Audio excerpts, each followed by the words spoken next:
Assalomu alaykum. Men Hikmatullo Jo'rayev. Bugun 6-fevral 2022-yil. Bugun sizlarga ish jarayonimizdan video olmoqchi edim. Xo'p, ko'rishlaringiz mumkin. Bu yerda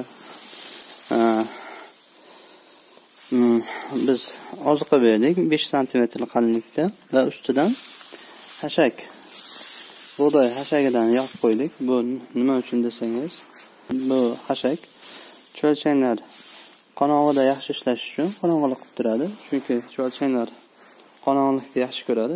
O'shaning uchun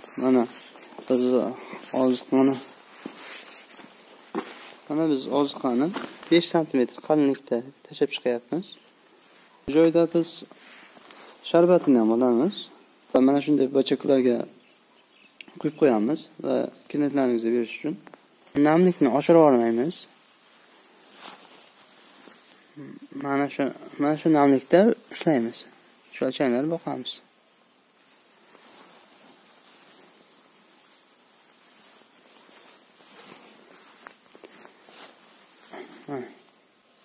Yaxshaysiz.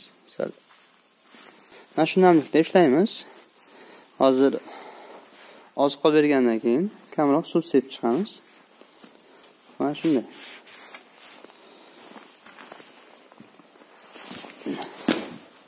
Do'stlar, savol berishi mumkin. Cho'lchanglar o'simliklarni tagini yeb qo'ymaydimi?